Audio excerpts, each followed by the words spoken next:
Buenos días, bienvenidos a la segunda de estas jornadas en homenaje al Cardenal Cisneros. La iniciaremos con la ilustración de David Alonso García sobre una aproximación crítica a la Castilla de los inicios de la Edad Moderna. David Alonso es señor vicedecano de la Facultad de Geografía e Historia de nuestra Universidad Complutense de Madrid. Y en particular, de cara a lo aquí abordado, señalaremos entre sus obras los artículos Poder y Finanzas en Castilla, En el tránsito de la modernidad, un apunte histórico, publicado en la revista Hispania en el número 222 en 2006. También Carlos V, Madrid y el sistema fiscal castellano, en el número 2 de 2003 de la revista Historia Económica.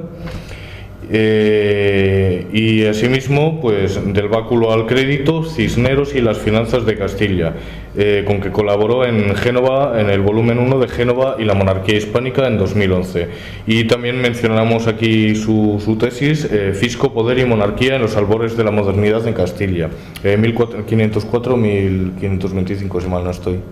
Y bueno, pues sin más, le cedo la palabra al ponente y le transmitimos pues nuestros más encarecidos agradecimientos por su presencia aquí. Muy bien, muchísimas gracias. Soy yo el agradecido por esta cordial invitación y agradecido en un doble sentido. Evidentemente por tener la ocasión de participar e intervenir sobre los temas que me llevan ocupando pues en fin, ya prácticamente 20 años. Y que me parecen pues un periodo muy interesante, las dos primeras décadas del siglo XVI, con un cambio dinástico, con cambios políticos, igualmente con figuras señeras como es el propio Cardenal Cisneros, sin ninguna duda, pues una de las figuras de las cuales pues podemos sentirnos en buena medida pues muy orgullosos por su labor política y también desde un punto de vista misional y en relación a la religiosidad del momento. También estoy agradecido porque la intervención de algún modo o la invitación llega justo en el instante en el que con la cuestión catalana, ¿no? Y una posible declaración unilateral de independencia y una doble legalidad, pues bueno, lo tenemos en la prensa todos los días y está en boga, y bajo mi punto de vista, y este es el planteamiento que voy a hacer quizás para llamar si cabe un poquito más al debate, pues no tanto realizar un paralelismo, pero sí ver cómo algunas de las condiciones del planteamiento que voy a trasladar sobre Castilla a principios del siglo XVI, pues de algún modo las podemos encontrar reflejadas en nuestra propia realidad, ¿no? Entonces, bueno, desde luego agradezco esta llamada porque es una oportunidad no solo de reflexión sobre lo que aconteció casi en estas tierras, en tierras comuneras, en tierras castellanas, hace 400 años, sino que lo que está ocurriendo ahora mismo en España, en nuestro país. Bien, vamos a ver ahora. A modo de introducción, hubo un historiador, Prescott, William Prescott, con una obra absolutamente esencial sobre los reyes católicos de principios del primer tercio del siglo XIX, que bueno, ha dado lugar incluso a lo que se ha denominado por Richard Kagan, un historiador actual, el paradigma de Prescott. Kagan ha acuñado este concepto, paradigma de Prescott, a la hora de definir la enorme influencia que tuvo este historiador en la creación de la imagen de la España moderna en el mundo anglosajón. Según la visión prescottiana, según la visión de William Prescott, su título en inglés es History of the Reign of Ferdinand and Isabel the Catholic, el absolutismo, en el sentido más tradicional del término, el Estado moderno y la idea de una España unida fueron conceptos básicos, con una amplia trayectoria en la historiografía, insisto, anglosajona y también aquí en nuestra propia historiografía. Para dicho pensador, los reyes católicos, por cierto, todavía hoy se puede visitar la casa de este pensador en Boston, por si alguien tiene interés. Para dicho pensador, los reyes católicos fueron los creadores de un nuevo sistema político donde la burocracia y el poder monárquico pues se encontraban en la cúspide de una sociedad bien ordenada. La Inquisición pues también tuvo un papel predominante como tema en la obra de Prescott. Así, siguiendo estas líneas, nuevas y remozadas instituciones creadas por los reyes católicos, impuestos más eficientes y un notable poder militar, junto a innovadoras fórmulas de control social, serían los factores propios de la España moderna desde aquellos momentos, desde los reyes católicos, y prácticamente servirían para definir pues toda la época moderna. Sería en suma la España del orden frente al caos. Ya se habrá podido adivinar que lo que voy a intentar trasladar es una imagen un pelín diferente, un tanto diferente. Los reyes católicos, en definitiva, fueron fruto de una guerra civil, no se olvide. La unión dinástica entre Castilla y Aragón respondía a criterios estrictamente dinásticos y ocasionales, y no tanto a un proceso intencional y maduro, donde los reyes católicos, a pesar del célebre tanto monta, no siempre eran reconocidos en paridad de condiciones en los diferentes territorios. Los territorios aragoneses se regían por una ley testamentaria que no era exactamente la misma que la castellana, y bueno, podríamos seguir dando algunos detalles, pero al final llegaríamos a la misma conclusión.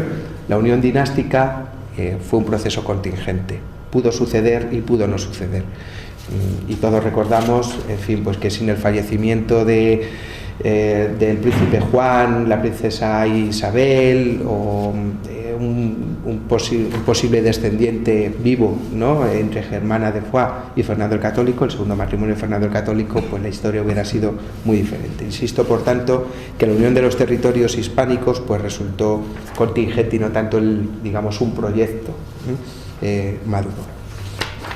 Bien. Junto a ello, la intervención, de algún modo, el objetivo principal pues pasa por ofrecer una visión de aquellas décadas. Me voy a centrar entre 1504 y la salida de las comunidades, de algún modo para contextualizar pues en qué marco se movió la actividad política de Cisneros, principalmente con sus dos regencias. También citaré, ¿no?, pues alguna cuestión relacionada con el gobernador, con Cisneros, y la propia salida de las comunidades cuando se asientan el orden hispanus en relación con la monarquía hispánica. Bien, como digo, el objetivo pues pasa por mantener, ¿no?, y decir que aquella no fue una transición dinástica, sin más, sino que constituyó un periodo, par de décadas, con características muy definidas que tendrían una importante repercusión en la formación del propio imperio de Carlos V. Y partiendo de este objetivo, pues llego de algún modo, si me permitís, un cierto salto hacia adelante a una de las conclusiones. La llegada a los reinos hispanos del régimen carolino no se hizo desde el orden, el control o la previsión, sino casi al contrario, desde la confusión, el azar, y no solo dinástico, y el oportunismo. Desde la incertidumbre, podríamos decir. De hecho, y aquí hay otra de las ideas principales, ¿no?, que pretendo desarrollar, entre 1504 y 1518 no puede hablarse de una Castilla con rey, pues Fernando el Católico fue reconocido como gobernador, pero un gobernador no es un rey.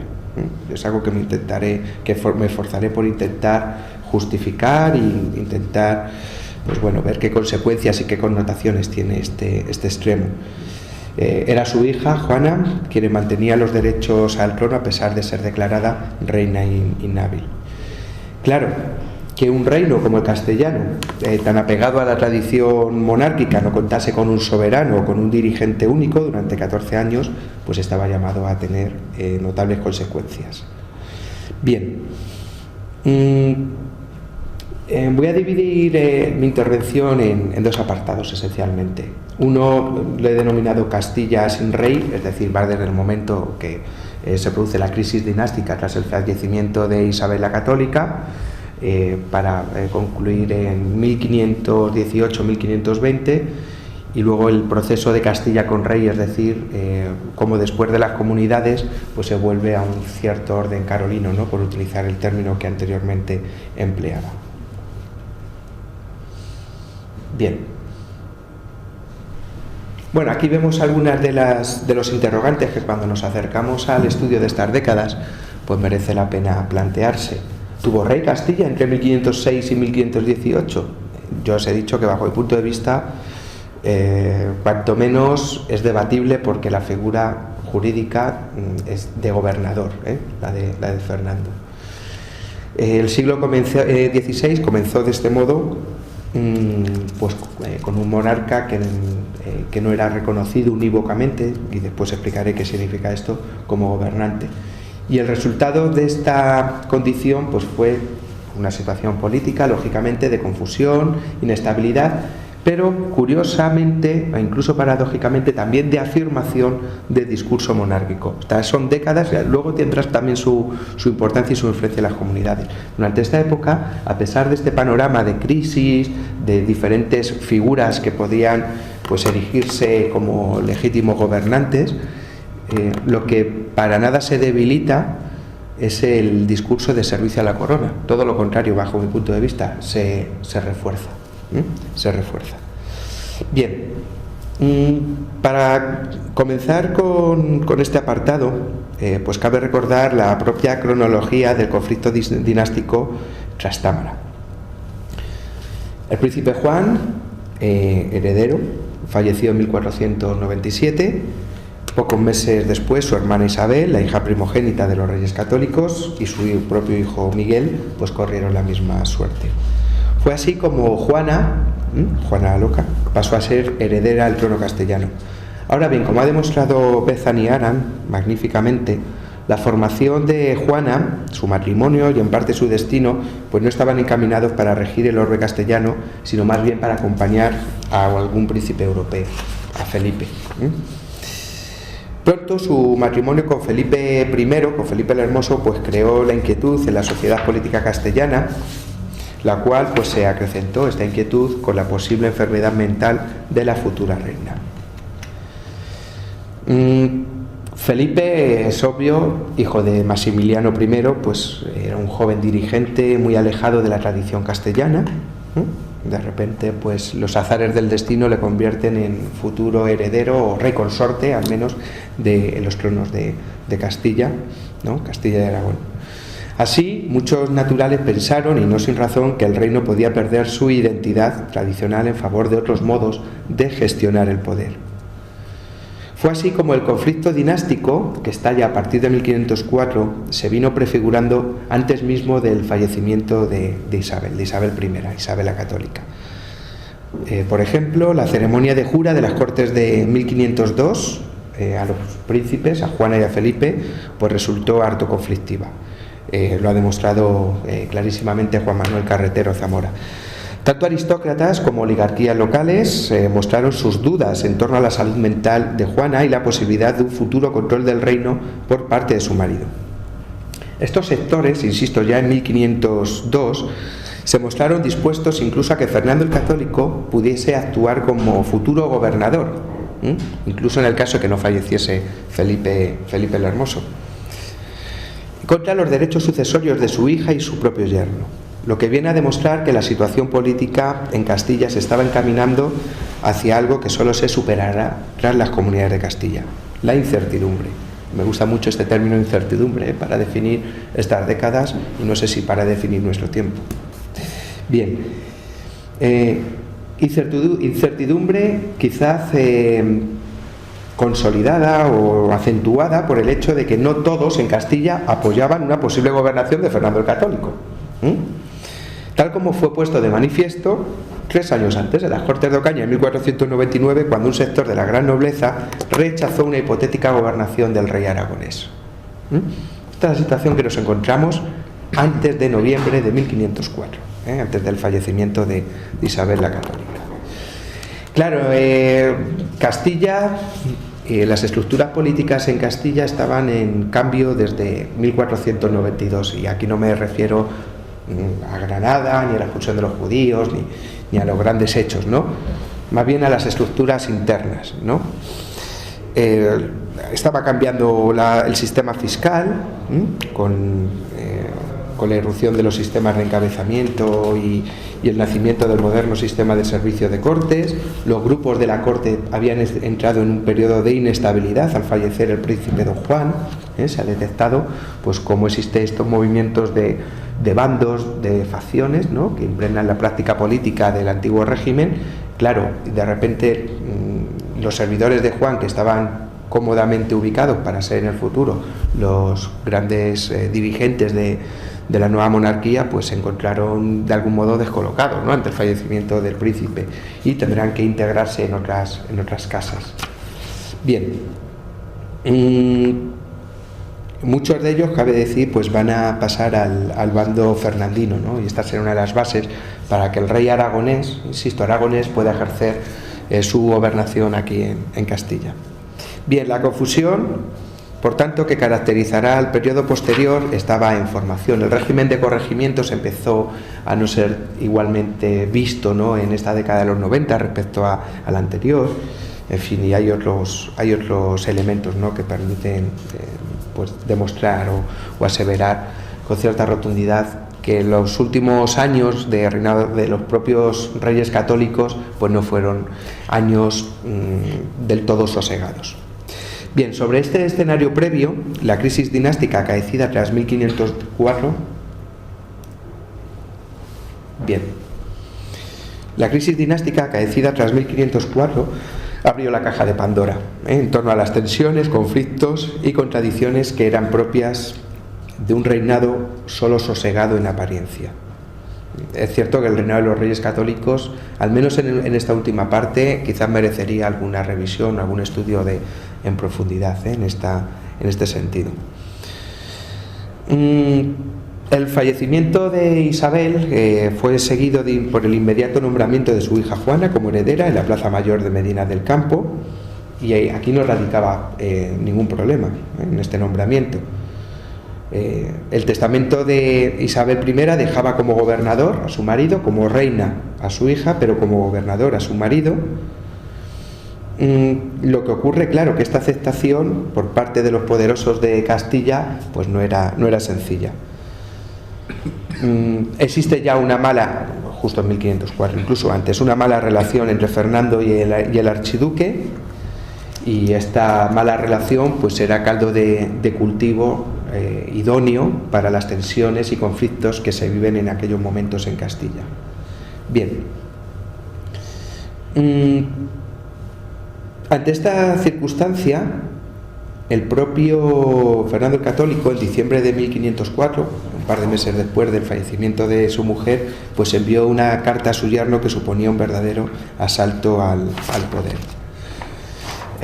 Traía la carta, pero no la voy a leer, es una cuestión de tiempo y no quiero aburrirles.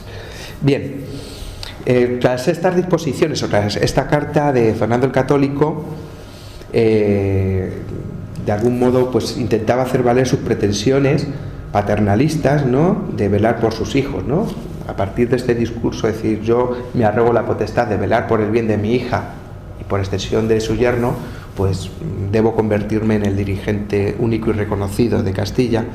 Bien, a partir de esta a partir de este discurso, pues Fernando el Católico va a conseguir una posición de privilegio en relación a su condición, insisto, de pater familias.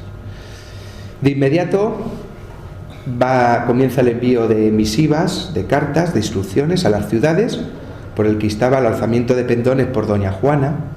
Vemos aquí el servicio a la corona, doña Juana es la reina, insta al servicio de doña Juana, pero claro, inmediatamente siendo propio Fernando el Católico quien se arroga, ¿no?, pues los cuidados en alma, cuerpo de su hija, esto es el gobierno del reino. Bien,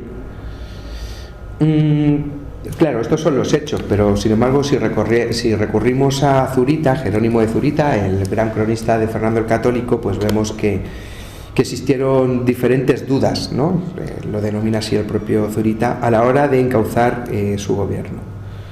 El testamento de Isabel la Católica imponía una gobernación, pero Fernando el Católico, a decir del propio Zurita, también sopesó la idea de que se le tuviese por legítimo sucesor, insisto, legítimo sucesor de aquellos reinos, pues descendía por línea de varones de la Casa Real de Castilla, es decir, invocando a una legitimidad que ya no era directamente la del testamento de su mujer, sino de algún modo puenteando, ¿no?, la parte castellana para llegar a los matrimonios entre las diferentes ramas trastámara de bastantes décadas antes.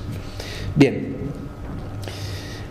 los flamencos, el entorno del archiduque, también se movieron con diligencia, como demuestra el envío de Monsieur de Ver como embajador para proteger los derechos de Felipe el Hermoso. Recordad que justo cuando fallece Isabel la Católica, Juana y Felipe no están en Castilla.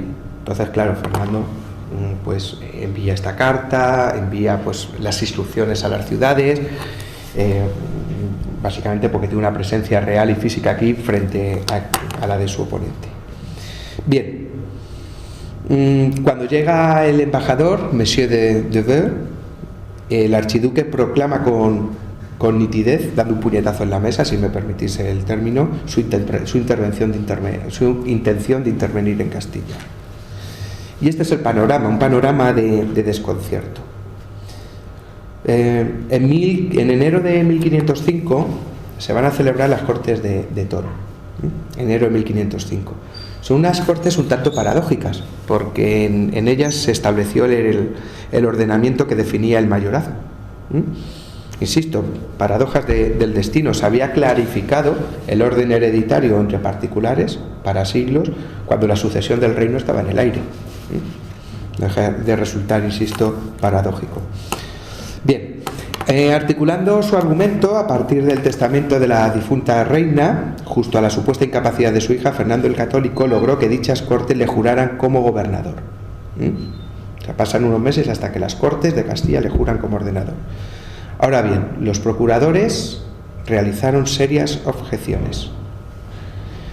El resultado fue que dicha reunión también se dio paso, o al menos se intentó, otra vía de legitimación, ¿no? Según la misiva enviada por el rey católico a las ciudades, dichas cortes deberían proteger la memoria de Isabel la Católica y los derechos al trono de la serenísima reina doña Juana, mi muy cara y muy amada hija, como reina y señora propietaria de estos dichos. No era casual, ni inocente, que Fernando el Católico dijese que Juana era reina y señora propietaria. Era un modo de decir que es ella y no Felipe el Hermoso, otra dinastía centroeuropea, en donde residen los derechos, ¿no?, soberanos. Bien, bueno, al menos la reunión de Toro de enero de 1505 pues trajo cierta clarificación. En esos momentos se entiende que la propiedad del reino pues recaía en Juana, mientras que su padre sería el gobernador. Pero claro, una de las características de Castilla en aquella época es que no hay una única visión ni interpretación, y en un panorama tan plural pues pueden entender que esto no fue aceptado unívocamente por todos los castellanos, ni mucho menos. La reacción desde Flandes, por consiguiente, no se hizo esperar. Se iniciaron desde el ámbito centroeuropeo las correspondientes medidas para asegurar los derechos sucesorios del archiduque. Y de este modo pues va a comenzar una agria pugna entre Fernando el Católico y su yerno, que se desarrollaría en diferentes espacios. Violencia incluida en las ciudades. Recuerdo alguna crónica, por ejemplo, sobre Toledo, ¿no?, una crónica de Alcocer, pues que habla de cuchilladas, algaradas entre partidarios de uno y de otro. Es decir, esto no es solamente político, también llega, por hacer un guiño a la situación actual, pues llega a las calles. Llega a las calles y con violencia. Bien. El bando flamenco en aquellos momentos pues recurrió a otra vía de legitimación, que pasaba por rescatar la figura de Juana del amparo y la protección interesada de su padre, para lo cual se debía poner en cuestión su supuesta incapacidad. Bien, en mayo, por ejemplo, de 1505, el embajador Beire, el embajador de Felipe el Hermoso, pues se esforzó hacia esta época, hacia estos meses, en señalar los falsos testimonios que se habían levantado en torno a la enfermedad de Juana. Era un modo de decir, Juana no tiene ningún problema de carácter mental y por lo tanto, como legítima propietaria, debe ser reina y yo, lógicamente, su rey consorte, ¿no? Bien. De este modo, la locura de Juana, más allá de su posible veracidad hasta llegar casi al mito, me atrevería a decir, pues comenzó a ser un valioso argumento, como más tarde sabrían aprovechar su propio marido y su primogénito, también Carlos V. Bien,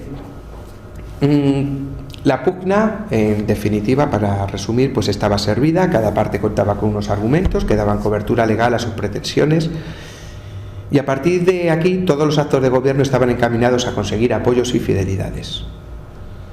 Uno frente al otro, el objetivo de Fernando y Felipe el Hermoso pues no era otro que hacerse con las riendas de Castilla, parece bastante obvio. Claro, para hacerse con las riendas del control, con el poder, pues no se limitan a resolver sus diferencias en el plano teórico, sino que ambos empiezan a tomar decisiones de gobierno. Este hecho nos parece muy importante, clave para comprender en toda su extensión que implica la confusión en estos años y por extensión prácticamente hasta las comunidades. No es que hubiera un desgobierno, sin más, sino que dos posibles gobiernos sobre unos mismos territorios ejercían medidas muy similares amparados siempre por su correspondiente legitimación. Dos posibles legalidades sobre un mismo territorio. Insisto, no puedo dejar de pensar en el tema catalán, ¿no? Se está creando pues una doble legalidad con dos poderes que intentan ejercer el dominio, el gobierno, la autoridad sobre un mismo territorio. Bien, lo tenéis aquí en la presentación destacado, ¿no? Gobiernan sobre los mismos territorios. Esto es importante, me parece, porque frente a una idea de guerra civil que enfrenta pues a dos partes que dividen el territorio, y ahora la reflexión va hacia la guerra civil. Pues la guerra civil, hay un bando que tiene un territorio, otro bando tiene otro, esto se evoluciona, pero cada uno, al menos en estricta teoría, domina sobre un territorio. Aquí no, es que los dos pretendientes empiezan a lanzar misivas, instrucciones, mercedes, favores, dones, etcétera, sobre lo mismo, de tal manera que una ciudad podía perfectamente recibir una orden de encabezamiento para recaudar impuestos de uno y de otro. ¿Y a quién tenemos que pagar? O sobre un mismo oficio aparecen dos posibles beneficiarios. ¿Quién es el legítimo poseedor del oficio? Esa es la situación que se vive en Castilla. Bien.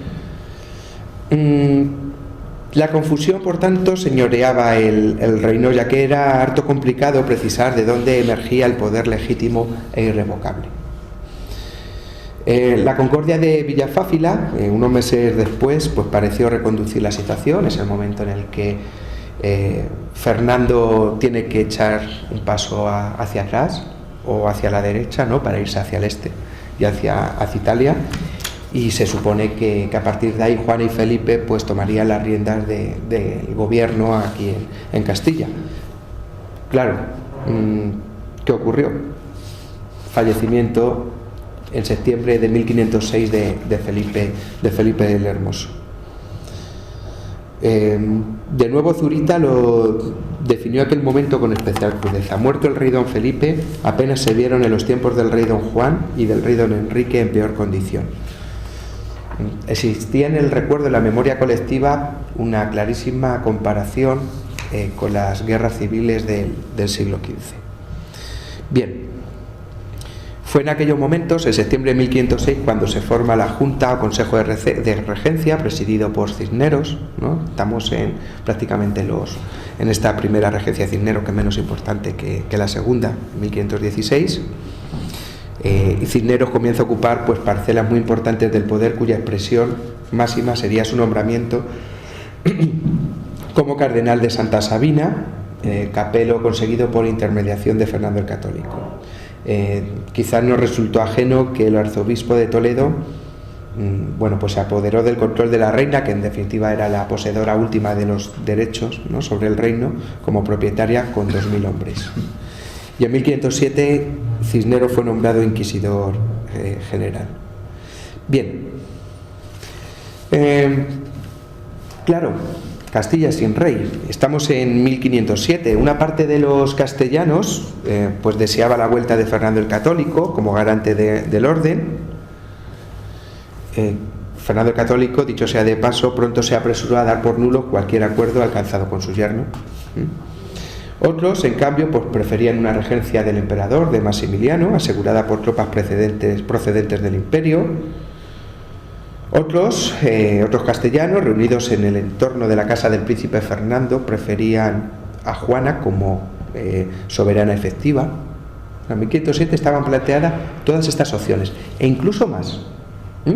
Habrá un movimiento por parte de Valladolid, y apenas está estudiado, tengo que decir. Hay algún artículo, la documentación que yo he podido localizar se encuentra en el Archivo Municipal de Valladolid. Hay una documentación en el Archivo Municipal de Valladolid que demuestra que la ciudad de Valladolid convoca cortes, llama a ciudades del entorno, de la submeseta norte, casi para proponer otro modelo de gobernación. Bueno, sabido es que aquí la convocatoria de cortes era una prerrogativa única y exclusiva de la monarquía. Bien. Claro, ¿cómo es posible que Valladolid, por supuesto, tanto Maximiliano, Juana y el propio Fernando el Católico, pues invalidaron esta propuesta de Valladolid, pero existió. Claro, ¿qué argumento podía esgrimir la ciudad de Valladolid para hacer una convocatoria totalmente, hoy diríamos, ilegal o paralegal? Pues el argumento de servicio al rey, de servicio a la corona, sirviendo a su majestad en función del bien y sosiego en los reinos, pues nosotros convocamos a estas ciudades. Insisto, saltándose la norma más básica en los procesos legales, ¿no?, de las Cortes de Castilla, en el sentido que es el rey quien convoca a las Cortes. Bien. Esta situación solo cambiaría, es una situación, como vemos, muy compleja, cambiaría solo en parte entre 1508 y 1510. La llegada de Fernando el Católico a Castilla, donde Cisneros tuvo un papel de primerísimo orden,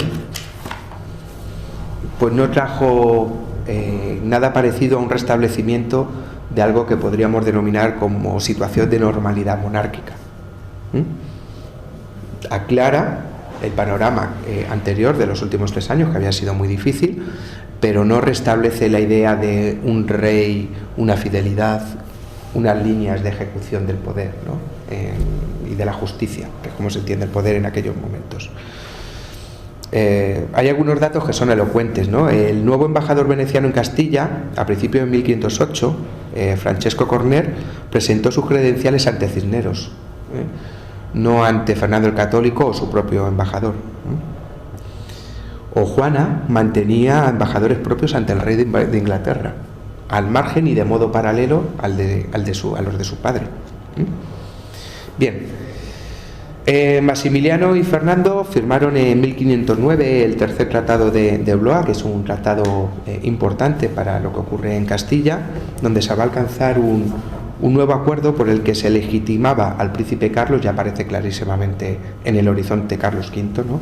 Se le va a legitimar al príncipe Carlos como futuro rey aquí, en Castilla, insisto. Y a cambio el emperador reconocía a Fernando el Católico como gobernador, ¿no? O sea, observad que han pasado varios años hasta que hay un acuerdo ya diplomático por el que Maximiliano reconoce a Fernando el Católico como gobernador. Este acuerdo fue ratificado en las Cortes de Madrid, que se celebran en los Jerónimos en 1510. Pero claro, insisto en la idea, un gobernador no es un rey. Hay diferencias, y diferencias no menores. Las posiciones de Fernando comenzaron a ser más nítidas, pero no definitivas. En este sentido, sus disposiciones eran apoyadas, las disposiciones de Fernando el Católico, siempre que beneficiase a alguien en particular, mezclando por tanto el servicio al rey con el beneficio privado. El propio Zurita nos recordará que el rey católico se veía obligado a utilizar el regalo y el disimulo frente a deservidores, combinando de este modo el uso de la fuerza con la magnanimidad, atributos ambos de los gobernantes, ¿no?, en la visión o en la cosmovisión que se tiene sobre los políticos del Renacimiento. Bien,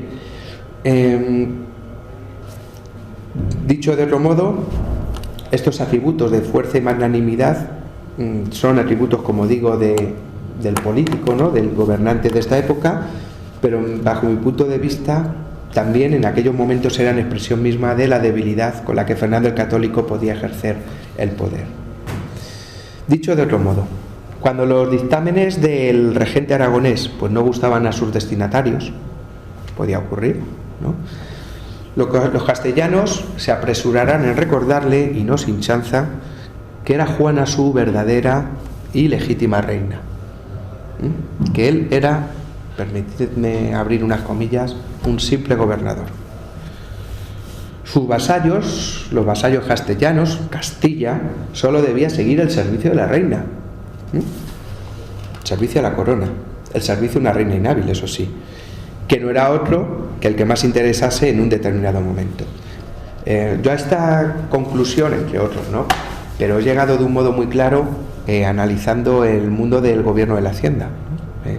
Daniel, en la presentación de, efectivamente, mi tesis doctoral, pues fue sobre cuestiones de política fiscal, hacienda, mercaderes, banqueros, etcétera, en esta época. Y justo entre 1510 y 1511 hay un movimiento por parte de algunos financieros para hacerse con el control de los oficios, con el control efectivo de la hacienda, podríamos decir, poniendo bastante dinero a favor de Fernando el Católico para sus guerras.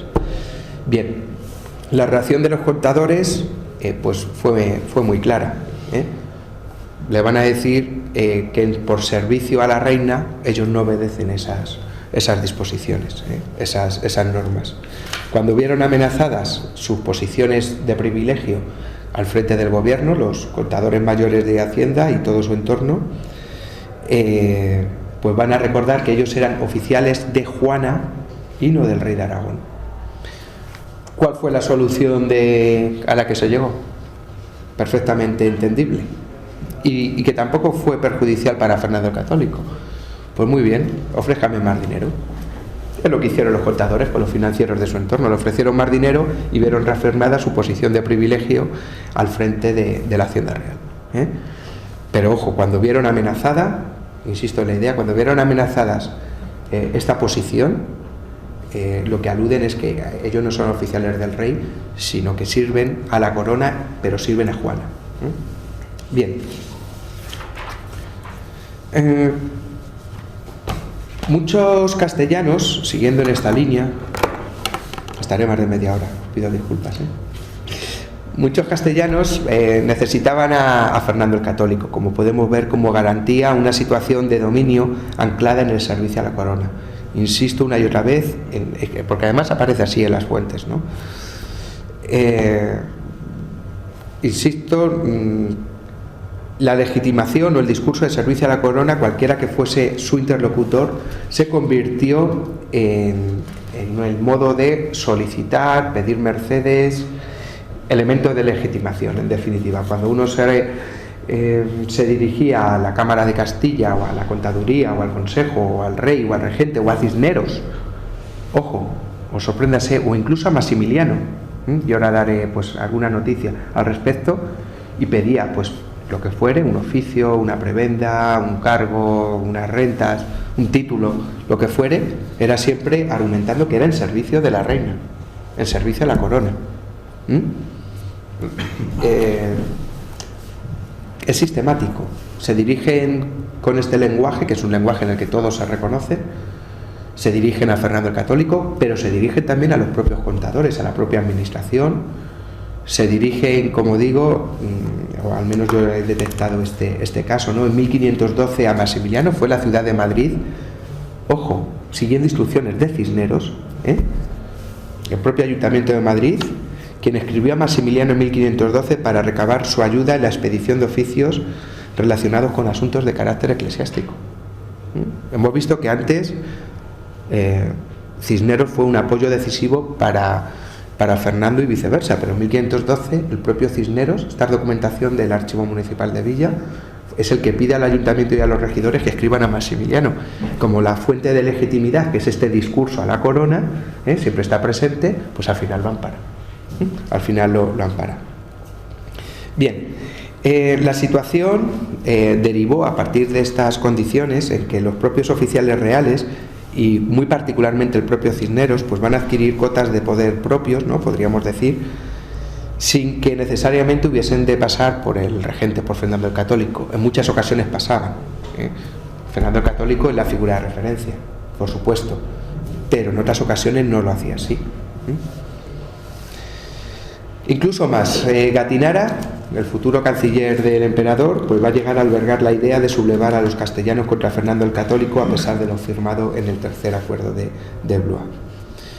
Bien, y en 1514, por dar más datos en este sentido, pues ya el propio Carlos, el futuro Carlos V, se intitulaba rey de Castilla, sin siquiera citar a su madre. En fin, esto es interesante. La fuente de referencia donde he visto esto, en los diarios de Marino Sanuto, ¿vale? Embajador, que, bueno, pues siguiendo a Marino Sanuto, como digo, Carlos ya en 1514, según algunos testimonios, va señalando contra cualquier tipo de legitimidad que ya es rey de Castilla. Bien, como podemos comprobar, esto pues tiene al menos dos consecuencias, al menos dos consecuencias. La primera es este panorama de confusión y de incertidumbre. Te puede llegar una norma o una disposición desde diferentes ámbitos, como podemos entender. Insisto, a mí esta situación me recuerda a lo que ocurre o lo que pudiera ocurrir en Cataluña, más bien lo que pudiera ocurrir. Punto número uno. Punto número dos, va a reforzar la identificación entre los castellanos y el servicio a la corona como lenguaje político, porque al final es lo que amparaba tus propios intereses. El problema no residía en la identificación, en la identificación entre el rey y la corona. Todos, aristócratas, ciudades o castellanos, en general se presentaban a sí mismos como los más fieles vasallos de la corona, pero ¿quién era el legítimo e incontestable monarca? Fernando, Juana, Maximiliano, el propio Carlos. En mi opinión, en mi humilde opinión, este es uno de los elementos que explican por qué no se abrió paso otras alternativas ideológicas. El republicanismo, vivo, conocido en Castilla, o sea, en aquella época donde existe una transferencia de ideas culturales por toda Europa. Estamos en el Renacimiento, pues muy acuciado. ¿Cómo es posible que en esta situación de incertidumbre, desconcierto, crisis dinástica, etcétera, no se abran paso otro tipo de teorías? Bueno, quizás no se abren paso porque la identificación entre castellanos y servicio a la corona permitía amparar posiciones de beneficio propio, por decirlo de algún modo, ¿no? Entonces se reconocía, ¿no?, en este lenguaje. Bien.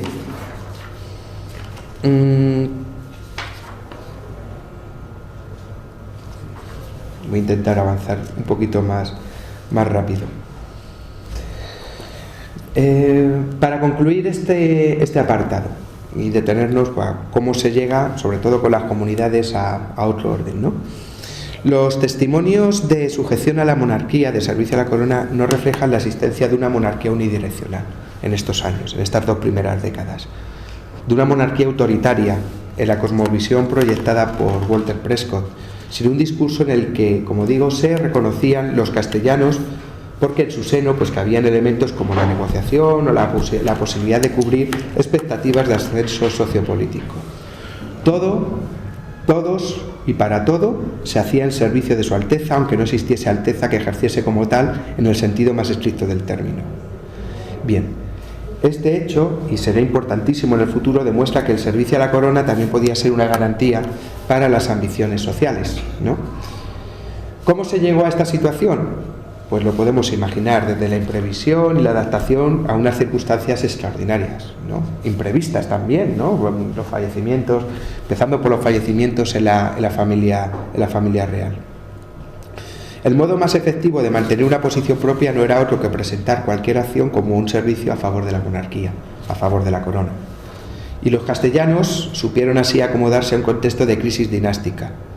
Cualquier acción se justificaba en nombre de su Alteza, aunque no hubiese orden ni aceptación previa. Esto ocurre con el conde de Tendilla, por ejemplo. Entre 1506 y 1508, 1509, lo que hace el conde de Tendilla, que es gobernador en Granada, es tomar rentas. Es decir, secuestrar rentas. Es lo que harán los comuneros. Secuestrar rentas. Luego le pasa, permitidme el término, le pasa la minuta a la Hacienda Real. pero no hay una orden para que las incaute. Es él el que dice, ante esta situación yo cojo el dinero, pago a la tropa, no vaya a ser que tenga aquí un problema, y luego ya diré que lo he hecho en servicio de Su Alteza. Vamos, el Archivo General de Simancas está repleto de cartas, misivas, órdenes, instrucciones, contraórdenes, etcétera, con este caso. Bien, cuando llega, voy a hacer en un minuto, nada, simplemente la gobernación de Cisneros, ¿no? Porque bajo mi punto de vista, dado que es un seminario sobre Cisneros, merece la pena que paremos brevemente. La segunda gobernación de Cisneros, bajo mi punto de vista, bebió de estos elementos. Al menos la acción de gobierno no fue una simple transición hacia Carlos V, porque tampoco estaba claro que Carlos V pudiera o ser el rey en las circunstancias que luego lo sería. De hecho, las relaciones entre Carlos V y Cisneros no fueron todo lo afectivas que hubieran debido ser. Cisneros, siempre apelando pues a este servicio a la corona genérico, pues puso en marcha al menos, o consolidó más si cabe, al menos 3 iniciativas que demuestran que tenía una capacidad política propia más allá de ser un simple servidor, ¿no? Va a tener representación y corte propia, o sea, su entorno está aquí en el Archivo Histórico Nacional y ha sido estudiado, es una corte. Si queremos una corte en pequeño, pero es una corte, es un núcleo de gobierno. Cuando decimos corte, es un núcleo de gobierno para tomar decisiones. Además, cuando llega al gobierno, va a emprender diferentes reformas en la administración, va a intentar colocar a gente pues, de su entorno, de su confianza. Yo lo he podido ver principalmente, aunque no únicamente, pero sí principalmente en la Hacienda. En la Hacienda.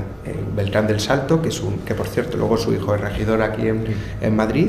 Beltrán del Salto, siendo simplemente contador mayor de cuentas, prácticamente se le deja o se intenta que sea el máximo gestor de todo lo relacionado con Hacienda. No solamente, digamos, las atribuciones propias de contador mayor de cuentas.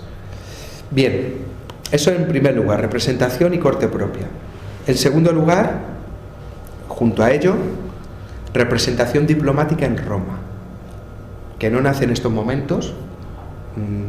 Cisneros tiene sus embajadores y tiene su influencia y tiene sus informaciones procedentes de la Santa Sede. Eso no es un asunto menor, y que son paralelos y diferentes a los de Fernando, ¿vale? Va a montar un ejército, la gente de ordenanza,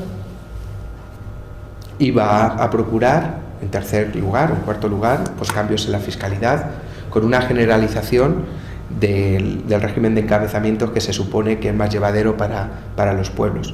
Control del dinero, control de la fuerza. Parte de las armas de los comuneros de Madrid es de la gente de ordenanza, por ejemplo.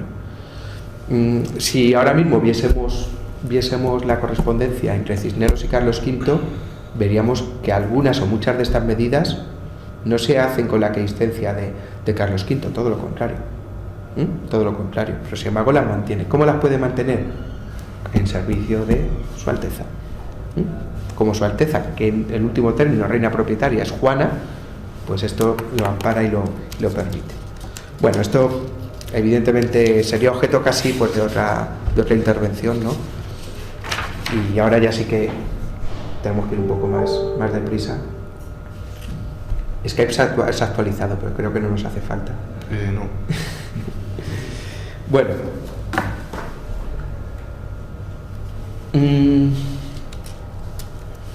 Vamos a hablar ahora de Castilla con rey, es decir, cómo se llega de esta situación a una situación de restablecimiento de un orden donde al menos sin entrar en demasiados debates sobre qué es el absolutismo, el Estado moderno, etcétera, pero al menos hay una entidad única pues a la hora de reconocer quién te expide los oficios, ¿no? Y quién ejerce la justicia. Bien, a partir de 1522 Castilla va a entrar en un clima de mayor estabilidad. ¿Por qué? hay una razón: las comunidades de Castilla. Bien, ¿y cómo se sale de las comunidades de Castilla? En este punto hay que destacar tres ideas. Las voy a destacar directamente siguiendo la presentación. La primera, las comunidades de Castilla, como revuelta, no son estrictamente una guerra entre dos bandos perfectamente definidos. Las divisiones en cada bando, de hecho, van a estar presentes, van a aumentar la confusión. Recordemos que en Castilla Carlos V deja 3 gobernadores y las pugnas y diferencias de opiniones que tienen entre ellos son tremendas. Tremendas. El almirante está mucho más próximo a las posiciones comuneras, el condestable es mucho más duro. Detrás de esto no solamente se esconden, diferentes opiniones. Lo que se esconde es que el condestable, dentro de este servicio a la corona, lo que intenta es proyectar a su parte, a su gente. Lo mismo que hace el almirante.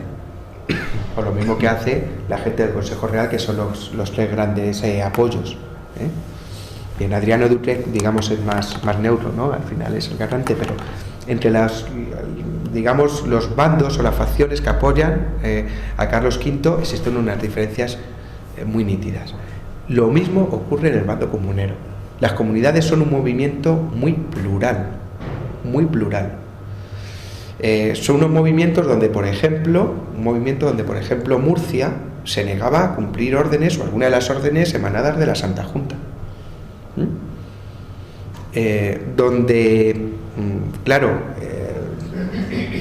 Existe un origen social que también es muy, muy variado. Hay nobles que apoyan a los comuneros, hay élites que apoyan la revuelta comunera y luego hay sectores, entre comillas, del pueblo llano que también lo apoyan.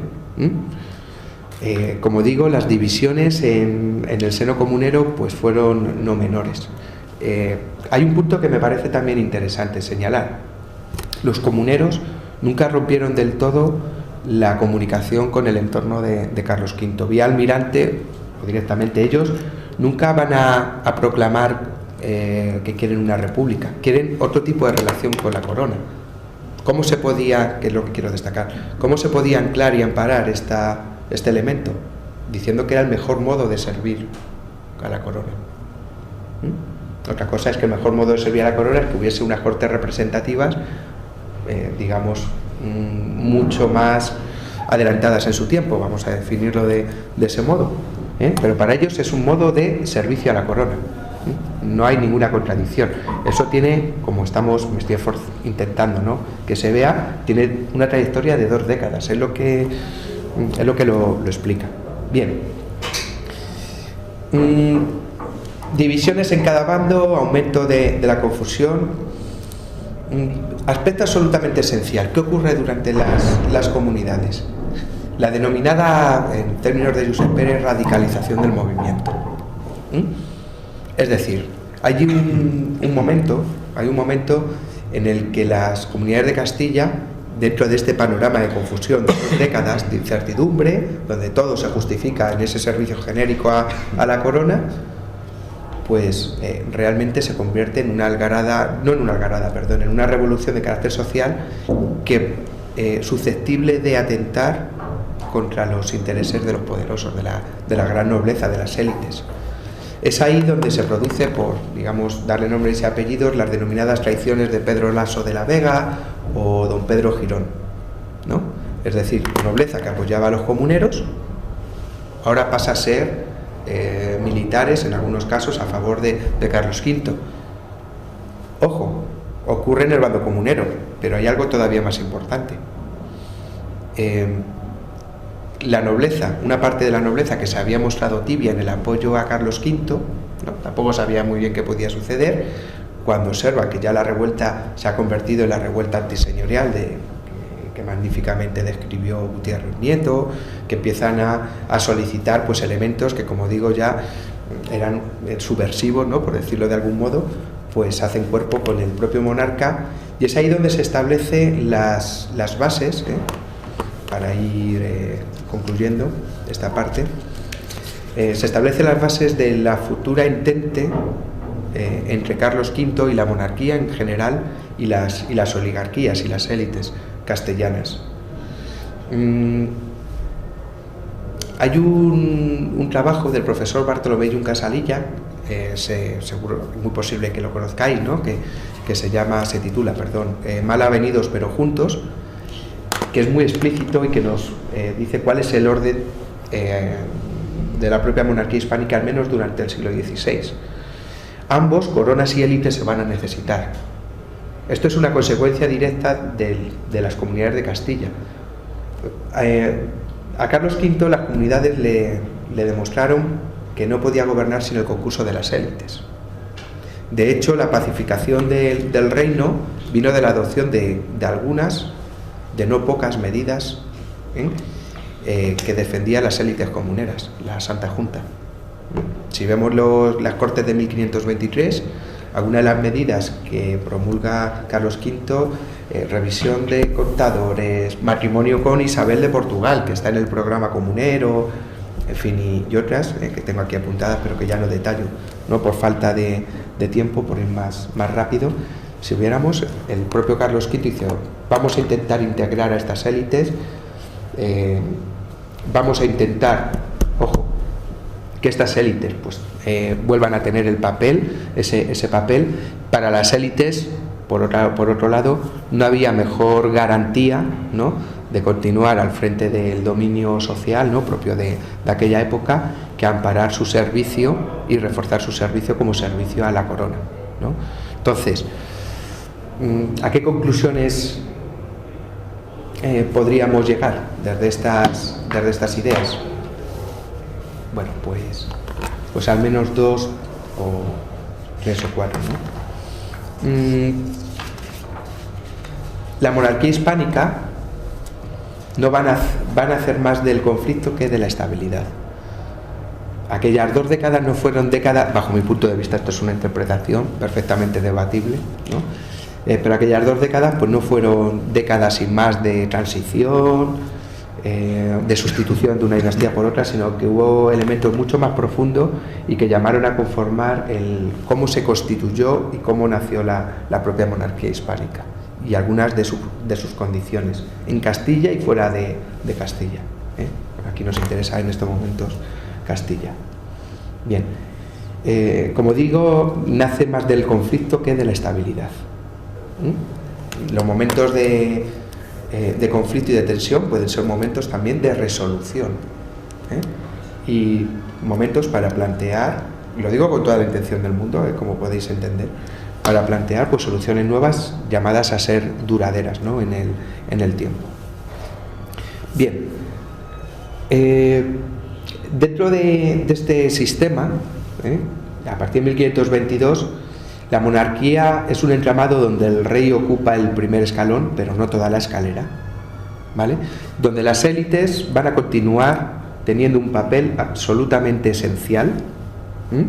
¿Cómo podían anclar las élites su obediencia y su fidelidad al rey? Pues precisamente en ese servicio a la corona, que es un argumento de una legitimación que para nada se debilita en estas primeras décadas, todo lo contrario, siendo conscientes que al final la corona es la mejor garantía para su propia situación de privilegio, y la garantía y la monarquía por su parte, la corona por su parte, más exacto seguramente hablar en términos de corona, siendo conscientes,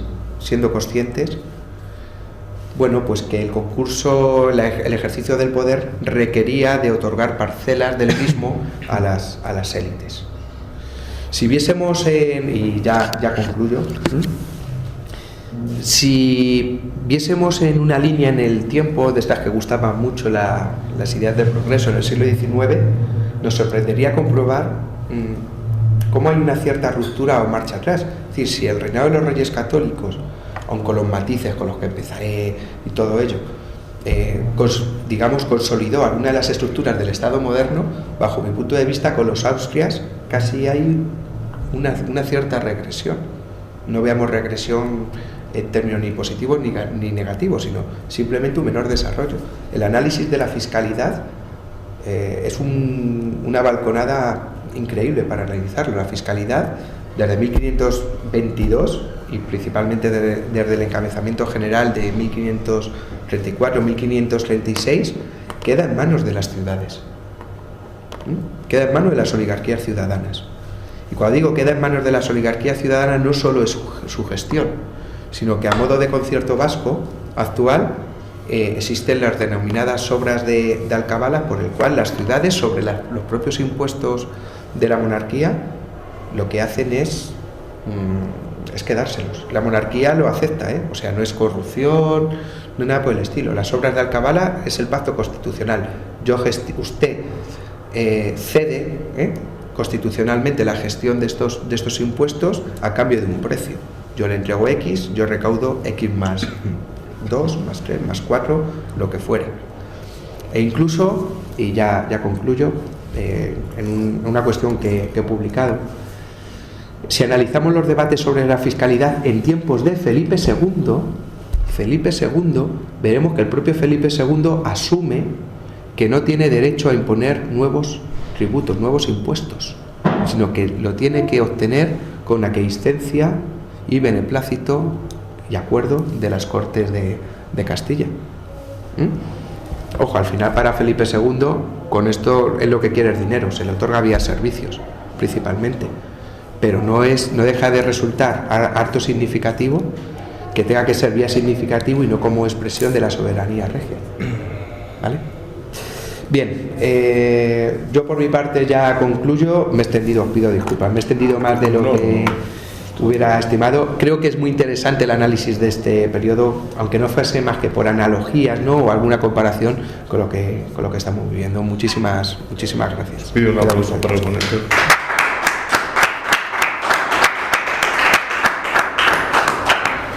¿Hay alguna pregunta? Por favor. Me gustaría preguntar dos cosas. La primera, ¿cómo en medio de esta situación de respeto de caos interno y de inestabilidad política, Castilla hacia el exterior sí que, o si lo hacía, inspiraba una posición de poder, y se ven sus victorias como la anexión de Navarra, las victorias en Italia, la expansión en las Indias?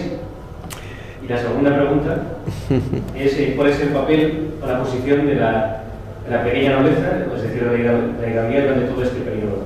Si tenía alguna posición propia o estaba en manos de los magnates o de diferentes acciones. Bien, bueno, muchas gracias por ambas preguntas que son muy interesantes. Bueno, vamos a ver, habría que... Es cierto, es una cierta paradoja o una cierta contradicción. Yo creo que la expansión que continúa en estos años se produce por lo que se ha dado a denominar, o se produce principalmente por lo que se ha dado a conocer como modelo mixto. En el caso de América es muy claro, pero incluso en otros territorios. ¿Qué es esto del modelo mixto? Muy fácil, es un acuerdo entre agentes privados y la propia corona para llevar a cabo diferentes empresas de colonización en América.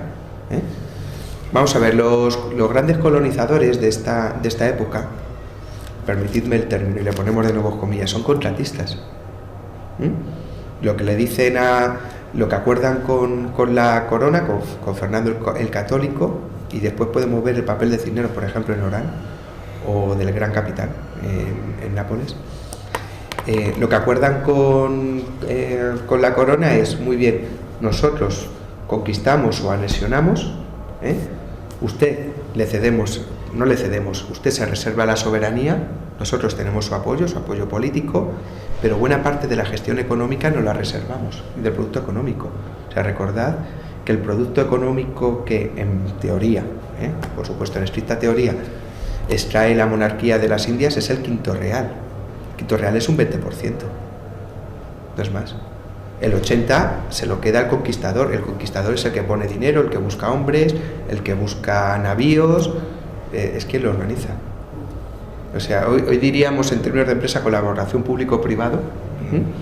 Entonces, la expansión tiene mucho de este modelo. Hacia las Indias es clarísimo. Recuerdo en este caso el libro de Antonio Miguel Bernal, España, proyecto inacabado, del año 2005, fue Premio Nacional de Historia, que lo explica muy bien, ¿no?, en algunas de sus páginas para América.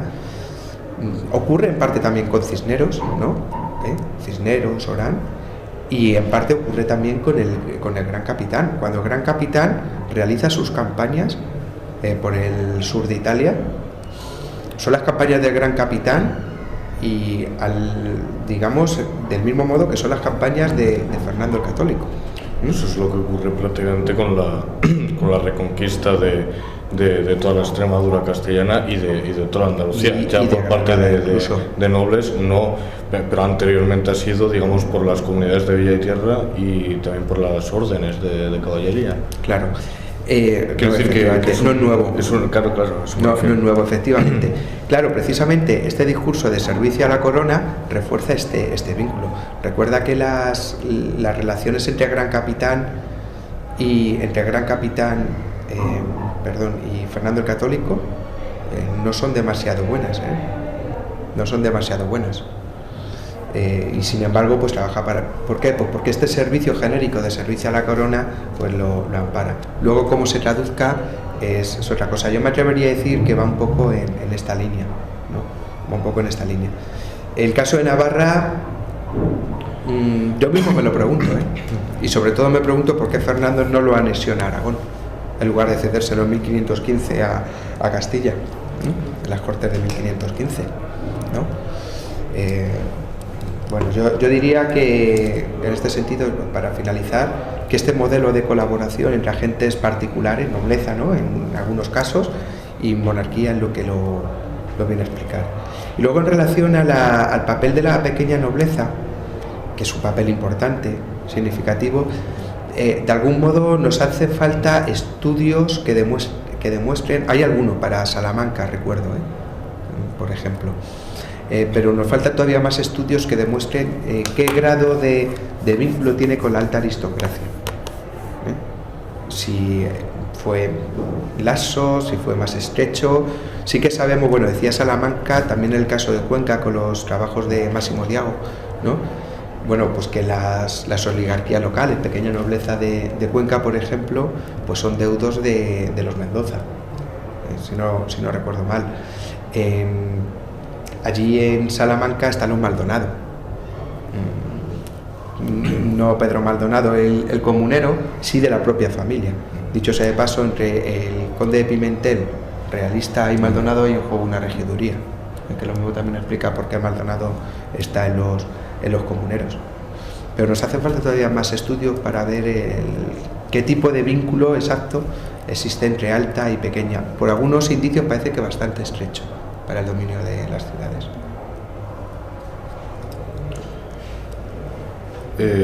Sí, lo que pasa, no sé si tienes mucha prisa. No, por favor, yo estoy encantado. Sí, de hecho, la culpa es mía porque he hablado demasiado. Me gustaría señalar también precisamente que el estudio y, digamos, la disputa historiográfica en torno a este periodo es muy importante. Sobre todo, yo creo que se ve un poco en el desarrollo historiográfico de distinta escuela del 19 y hasta nosotros, porque se pone un poco en cuestión, digamos, cuál es la naturaleza de la unidad política, si la hay, de España, y digamos cuál es su naturaleza. En este sentido, simplemente mencionar algunas cosas en relación de tu ponencia, porque es que son muchos flecos y es inmanejable aquí. Señalar, por ejemplo, cuando has mencionado la contingencia del matrimonio entre Isabel y Fernando, a lo mejor es una banalidad, pero quiero decir que digamos que la historia todo es contingente, y señalar que en esa época y desde antiguo, pues bueno, lo evidente que mediante estos matrimonios dinásticos, digamos, se corrían las cartas de la política, es decir, que se conformaban y se constituían, digamos, se solidificaban o asentaban comunidades políticas ya dadas. Y yo creo que esto se ve hasta en la misma naturaleza de las coronas que están aquí en cuestión, que son coronas compuestas, y por eso son coronas. Se unieron ya los reinos de León y de Castilla, y también con los señoríos vascongados, etcétera, y al igual Aragón, sobre todo con los principados o sea, con los condados que luego constituyeron el Principado de Cataluña. Quiero decir que estas uniones fueron siempre muy polémicas, y siempre hubo partes, digamos, en las partes que iban a unirse, pues en disputa y tirando por sus intereses, aunque integrados, digamos, en esa unidad común. Y luego, pues bueno, pues comentar a lo mejor que esto imagino que también estarás, pues, en sintonía, a lo mejor de otra manera, que digamos las razones de esa adhesión a la corona, digamos, de este realismo, digamos, por adhesión al rey o a la figura de un monarca en la corona de Castilla, venía desde antiguo, y sobre todo, pues digo yo que tendrá relación, pues con todos los territorios que había de realengo bajo el rey, y un poco en pugna, en disputa sobre todo con los señoríos, con los territorios señoriales. Y digamos, que decir que sobre todo un grueso de la población, el común o como se le quiera llamar, se veía amparado y se veía protegido por esa protección del rey, pero que esto se condensó en códigos jurídicos determinados, de tipo foral sobre todo, y también había un derecho común. Y quiero decir que todas las relaciones políticas, por ejemplo, digamos de incertidumbre que se daría en este periodo, pues hacen también referencia a ello, se dan entre medias de esa existencia de códigos jurídicos, aparte de la acción política directa de todos los múltiples factores que había ahí. Las dudas en estos momentos, muy interesante, ¿no?, tu intervención. Las dudas en estos momentos, efectivamente, por la propia tradición castellana, porque es una tradición, pues que aparte que culturalmente es muy fuerte, permite amparar desde el recurso a la justicia de los pequeños hasta el recurso a otras ambiciones de los mayores, ¿no?, por decirlo de algún modo. No se pone en cuestión, ¿no?, el servicio a la corona, ni muchísimo menos. A mí siempre me llamó la atención esto desde que estaba con mi tesis. Bueno, ¿por qué en esta situación no hubo voz, y si hubo alguna, pero no hubo voces que se generalizaran, pues bueno, llegar a otro modelo político? O sea, aquí está claro que conocían el mundo del republicanismo, que al final es un mundo que no es menor en la edad moderna. Sobre todo en la academia sí se... Claro, entonces, y sin embargo no se plantea por qué existe una tradición consuetudinaria de siglos, con la recuperación del derecho romano, efectivamente, eso está ahí, y luego porque al final en ese lenguaje se reconocen y encuentran acomodo pues todos los castellanos de aquella época. Entonces el problema en estos momentos, al principio del siglo XVI, no es un problema de legitimidad en torno a ellos, sino quién ejerce ese poder. O sea, es algo parecido, si me permite, Daniel, al empleo del uso, lo traía apuntado de hecho, pero al final no, en fin, como palabras finales, del uso genérico del término democracia. O sea, todo el mundo nos vamos a, me estoy poniendo en plan muy Skinner, ¿no?, de linguistic term, etcétera. Claro, todo el mundo alude hoy en día a la defensa de la democracia, pero ¿qué es la defensa de la democracia? Pero si es que hasta la República, si es que hasta Franco decía que era una democracia orgánica, ¿no? O las repúblicas populares, que eran repúblicas populares. Pero en este sentido, claro, y también una de las otras cosas que te quería decir, que es que también está por hacer o está por debatir, habría que estudiar precisamente los debates y lo que se leía, se estudiaba en las academias, en las universidades, porque desde luego se estaba al corriente de las diferentes teorías políticas que venían de Europa, Pero en este sentido, a lo mejor hay una tesis que proponer aquí, que es que precisamente se están jugando distintas tesis de lo que es la comunidad política. Es decir, pues se está proponiendo a lo mejor o fundamentalmente por las razones que sean, digamos, entienden como más convincente una tesis de la comunidad política, digamos, de raigambre aristotélica, de raigambre tomista, y de hecho eso va a continuar en toda la escolástica salmantina con sus diferentes variantes, frente a ya una política nueva que ya juega con otras categorías, y digamos que es la que va a ser, digamos, lo que va a cincelar ya las categorías un poco más adelante en el tiempo, más definidas, de Estado, etcétera, de soberanía.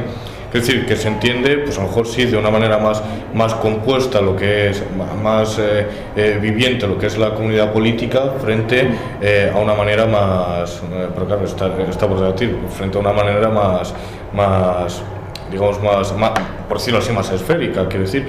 Y Maraval mismamente alude a esto justamente al tratar el tema de las comunidades.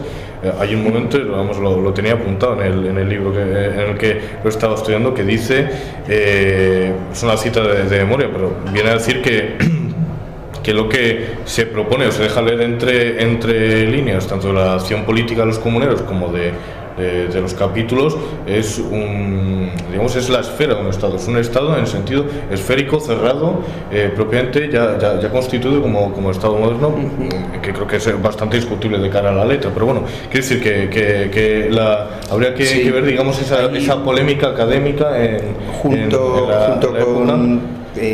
con lo que señalas.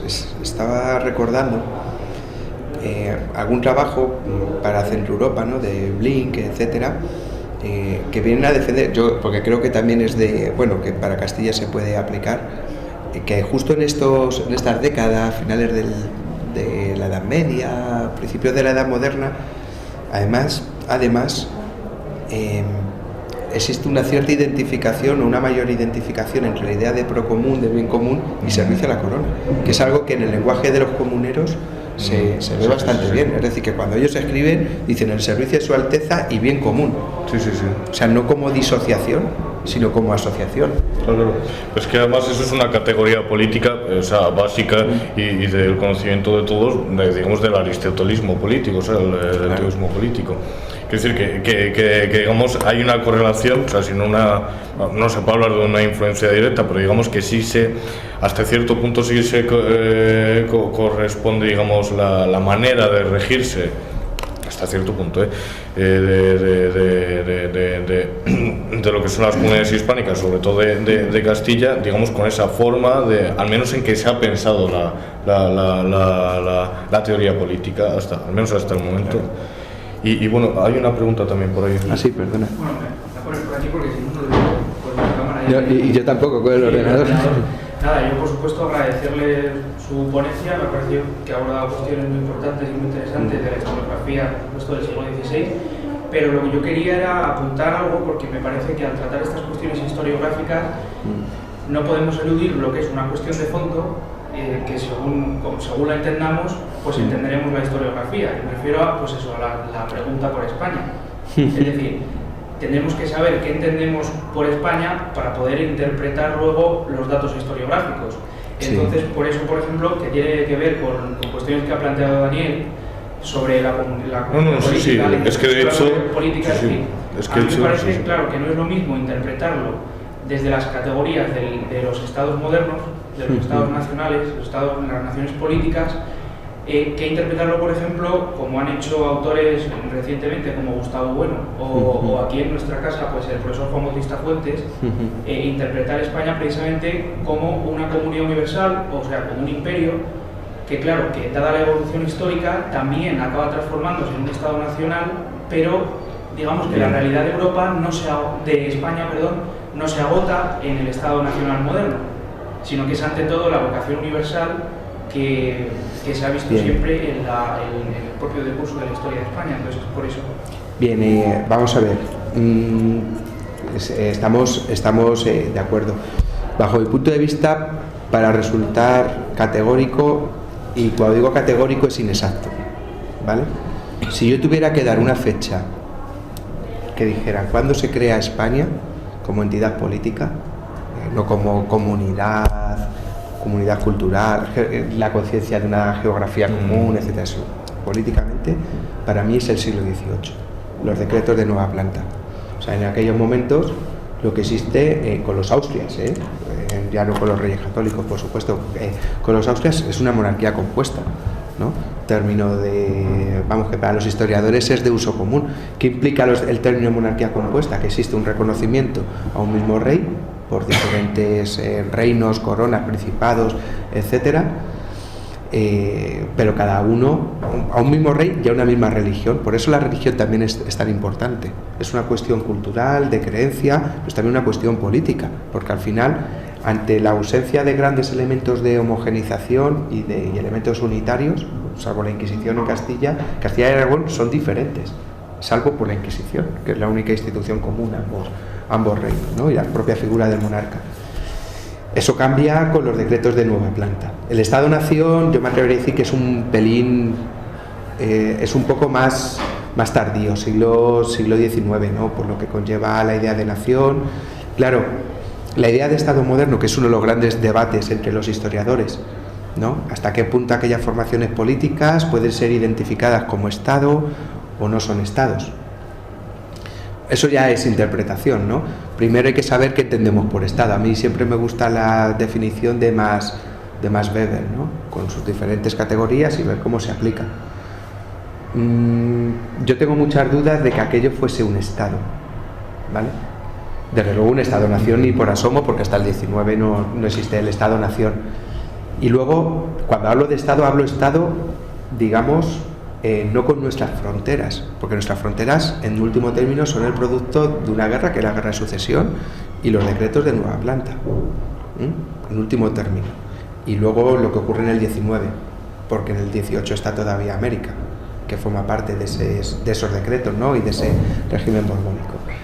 Bueno, en suma, esto es uno de los temas claves en nuestro ethos, ¿no? Patrio, pero también es lógico, no solamente en España, ojo, también en otras partes de Europa. Lo que desde el siglo XIX se nos ha vendido como estados y estados-nación, anclados pues a principios de la Edad Moderna, etcétera, hoy sabemos que es harto difícil de mantener esa idea. O sea, los estados, para entender, digamos, estado en el sentido weberiano del término, son producto principalmente del siglo XVIII. Quizás la entidad, el país más centralizado en aquellos momentos, que podría ser, con matices, Francia, no la misma Francia, las mismas fronteras que la actual, pero incluso tenía diferentes tipos en su relación con el rey, diferentes territorios. No era lo mismo los países de Estado que los países de elección. Por ejemplo, Gran Bretaña es un producto de principios del siglo XVIII, porque anteriormente existe una unión dinástica entre diferentes territorios que luego pasan a ser Gran Bretaña, Irlanda, Escocia, Inglaterra, etcétera. Por supuesto, el Sacro Imperio Romano Germánico. Lo que ocurre en Castilla, más Aragón, más esta confederación. Es más, es que luego, dentro de la propia idea de Castilla como reino, los territorios son diferentes entre sí. O sea, Granada es un territorio, ya no digo por inercia y tal, sino institucionalmente es diferente. Hasta el punto de vista fiscal lo es. Lo es. ¿Por qué? Pero además hay una explicación que es lógica. Vamos a ver, una de las grandes diferencias del mundo contemporáneo respecto al mundo de la Edad Moderna, el antiguo régimen, que nosotros partimos de un criterio de igualdad. O sea, para nosotros, desde el siglo XIX, partimos la idea de tenemos que ser iguales ante la ley, somos iguales ante la ley, es una idea de igualdad, que todos compartimos, es una base. Claro, la historiografía del siglo XIX se esforzaba en anclar esa idea hacia el pasado, y es donde buscaban pues esos precedentes. Bien, pero es que el antiguo régimen es todo lo contrario, principalmente los siglos XVI y XVII. Parten de una idea de desigualdad y privilegio, porque para ellos la igualdad era una aberración. O sea, no entendían, mirando incluso a las Sagradas Escrituras, que existiese la igualdad, que existían insisto, lo anclaban incluso los tratadistas, lo justificaban los tratadistas, los moralistas, pues en función de, bueno, pues hay diferentes tipos de ángeles, tenían que ser desiguales, y los territorios eran desiguales, y los impuestos que pagaba una persona no tenían que ser lo mismo que los otros. Entonces, ¿cómo van a ser los territorios iguales? No podían serlo, pero ni aquí ni en ninguna parte de Europa, ¿no? Me atrevería a decir. Lo contrario es que todos los movimientos de igualitarismo, la guerra de los campesinos, ¿no? De 1525, etcétera, lo hacen siempre, son minoritarios además, pero lo hacen siempre recuperando las ideas que ellos pensaban que habían sido perdidas, porque lo que se entendía como natural era la desigualdad. Entonces es lógico que los territorios fueran desiguales, que mantuvieran sus monedas, sus instituciones. Para ellos era un orden natural la desigualdad, cosa que para nosotros no lo es.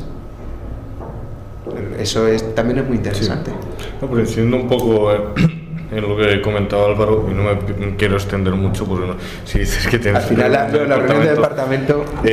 no, simplemente decir eso, que supone un problema, vamos, y lo suponía para la historia, sobre todo para la historiografía, digamos, decimonónica, de corte liberal, especialmente, supone un problema de cara mismamente a la metodología, pues contar con las categorías políticas como puede ser Estado, porque precisamente al igual que no se podría hablar entonces por ejemplo, ni España, ni del Sacro Imperio, ni al menos de la misma manera, ni siquiera se podría hablar de Roma en ese sentido, porque tampoco es un Estado, es otra cosa.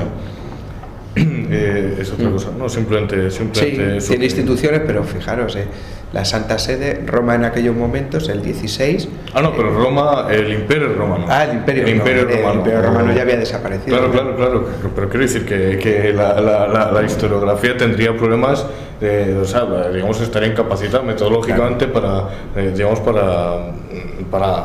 abordar quirúrgicamente la labor además, de hacer la historia. No olvidemos una cuestión. Vamos a ver, hacer historia en el siglo XIX era una manera de hacer política, y hacer política era una manera de hacer historia. O sea, si vemos quiénes son los historiadores, son políticos, desde el propio Cánovas hasta, bueno, pues parlamentarios, ¿no? Del 12, de 1812, de las Cortes de Cádiz. Entonces, no se entiende, no existe esa disociación que se da en el siglo XX de profesionalización de la historia. Por eso eran tan importantes los historiadores, porque eran también políticos o muy cercanos a políticos. Claro, todo eso dejó, y no hablo ya en términos simplemente, yo creo que más complejo, ¿no? De manipulación. No, es que ellos veían eso, porque al final la historia es una interpretación sobre hechos bien fundamentados, ¿no? Y ahí es donde entra el método y toda esa cuestión. En relación a las comunidades, antes lo citaba, efectivamente las dos tradiciones historiográficas yo creo que tienen un peso que llega hasta la actualidad. Y quizás el mayor de ellos, y no deseado, es que nos ha planteado las comunidades, en fin, la imagen que tenemos de las comunidades como dos grandes bandos. Pero es que cuando te vas a las fuentes, ¿no? Permitidme la broma, este es el defecto que tenemos los historiadores, que nos metemos con los papeles de esa época y te replantean muchas cuestiones para cuando luego vas a la literatura de apoyo, ¿no? Y una de las cuestiones que a mí me llama la atención es que nos han planteado dos bandos, realistas contra comuneros, unas veces unos son los buenos, otras veces los buenos son los otros, y yo es que no lo veo como dos bandos unívocamente definidos. Eso no fueron. Claro, es todo mucho más enrevesado, mucho más confuso, mucho difícil. Las relaciones entre partes de uno y partes de otro nunca se rompieron, los conflictos en el seno de cada uno de los bandos siempre estuvieron presentes y por lo tanto, en fin, yo creo que es interesante retomarlo por la propia veracidad, ¿no? De lo que pudiera acontecer y también porque nos explican cuestiones que puedan acontecer hoy en día, ¿no? Pero bueno, eso ya es también una apreciación muy personal. Sí, perdón. Yo no tengo formación histórica, me gusta la historia, pero no estudio historia, por lo cual pues en estos últimos años me doy cuenta que muchos problemas que en la actualidad tienen raíces históricas que son muy profundas. Y no sé si quizá a mí me da la impresión de que hoy en día, contemplando un poco la vida a nuestro alrededor, el gran peligro que hay con respecto a la historia es en el fondo el influjo de carácter ideológico, que a veces puede terminar tergiversando lo que es la historia. Sin duda. Entonces, en ese sentido, me gustaría hacerte dos preguntas. Preguntas que no ignoro. O sea, ¿en qué medida? Yo creo que lo que está pasando actualmente, como ha hecho una correlación con problemas de la actualidad, por ejemplo, el tema de Cataluña, yo creo que el problema de Cataluña al final es un problema identitario. No sabemos ni quiénes somos, ni dónde venimos, ni dónde vamos. Pero creo que es un problema identitario en Cataluña, sino a nivel nacional, que se manifiesta en las periferias. Entonces, la pregunta que yo quería hacerte, David, es ¿en qué medida el eclipse de esta época que nos has contado ahora, que yo creo que tiene una cierta significación, junto con, simultáneamente con el desarrollo que hubo en el siglo XIX, con todo el tema de la industrialización, de la burguesía catalana, no puede estar un poco el eclipse de esto, puede ser un poco el origen de este problema actual que estamos viendo en la actualidad con el tema de los nacionalismos en España? Una pregunta que quería hacerte sobre este tema, ¿no? Y bueno, luego si acaso quería preguntar otra cosa, pero bueno, vamos. Vale. Bueno, es una pregunta muy interesante y esencial, efectivamente. Vamos a ver, España tiene... Otra pregunta que se me ha olvidado, estaba intentando recordar, discúlpame, no me has apuntado. Cuando hablamos antes del tema del servicio entre Castilla y la Corona, yo la pregunta está reforzamiento mutuo, ¿es Castilla y la Corona? Pues en el fondo era Castilla, porque la Corona al final estaba supeditada a la Iglesia, que en aquella época el bien supremo era la salvación del alma, ¿no? Pues en qué medida no había una subordinación a este bien supremo superior, actuaba como un fin de un carácter de cohesión y de integración. Esas son dos preguntas que quería hacerte sobre este asunto.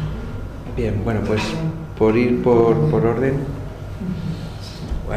Bueno, la primera de las preguntas es la que se hace, la que nos hacemos los historiadores y nos la llevamos haciendo tantísimo tiempo, porque efectivamente una de las de los déficits, ¿no?, del Estado-Nación español es que la identidad entre el Estado y la Nación no ha sido tan clara como en otros países, en el siglo XIX. Y bueno, pues han dado, ya aquí quizás cabría remitir pues a los libros de Álvarez Junco, por ejemplo, ¿no?, entre otros. Y esto es, en fin, es muy complejo, ¿no?, de eso. Entonces, vamos a ver, aquí hay una cuestión para entrar y mojarme, ¿no? Claro que hay un riesgo ahora mismo de manipulación. Lo decía anteriormente, la historia es un elemento de legitimación a un orden político. Lo ha sido y lo será, siempre. Y el nacionalismo catalán está manipulando clarísimamente la historia, o sea, eso es evidente. Desde el mismo uso del término catalano-aragonés, corona catalano-aragonesa, que yo no la veo por ningún lado, hasta otras muchas cuestiones. O sea, eso es así. Ahora bien, y aquí tendríamos que hacer una cierta mea culpa colectiva. También cuesta mucho asumir en España, si queremos, por el nacionalismo español, que tiene sus propios mitos, y los reyes católicos es uno de ellos. En fin, simplemente leer, no a mí, por supuesto, pero a otros autores muchísimo más versados, que te vienen a decir que no, que hasta el siglo XVIII realmente España no puede ser considerado como un estado y un embrión de Estado-nación. O sea, a mí la verdad es que cuando escucho algunas declaraciones, y no, es que es el estado más antiguo de Europa, digo, uy, qué lástima que durante 30 años se viene revisando esta idea y no ha calado. Ojo, y no ha calado interesadamente. Pues yo creo que al final, si mantenemos ese discurso, consolida la mentira que pueda venir por otro lado.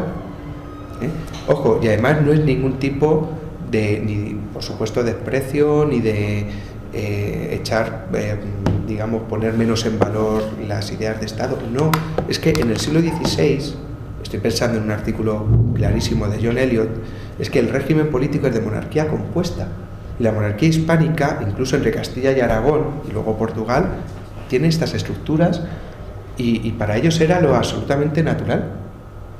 Lo absolutamente natural. Entonces, claro, ya para concluir, o sea, es un tema identitario. Evidentemente la identidad también se hace con historia, y esa historia, pues desde el nacionalismo, pues ha empujado clarísimamente en una dirección que tampoco es cierta, pero yo no sería demasiado partidario de responder a ello con una visión que a mí me parece trasnochada de nuestro pasado, porque existe tal cantidad de bibliografía e investigaciones de los últimos 40 años que invalidan esa idea del tanto monta tanto.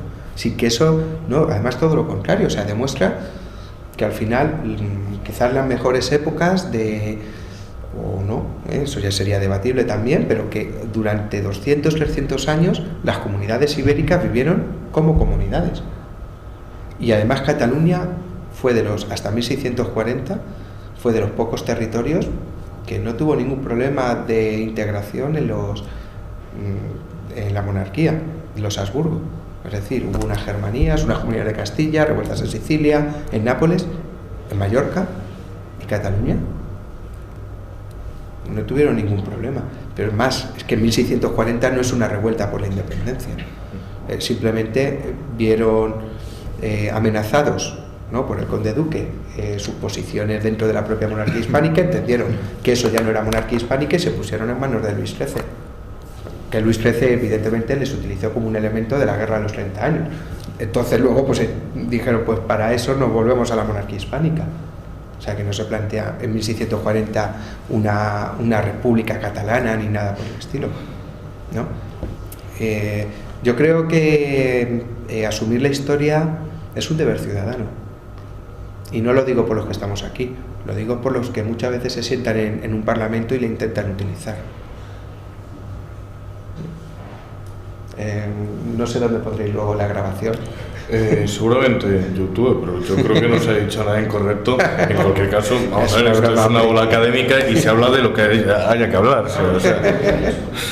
Hombre, que lo he dicho en broma. Y la segunda pregunta, la supeditación a la Iglesia.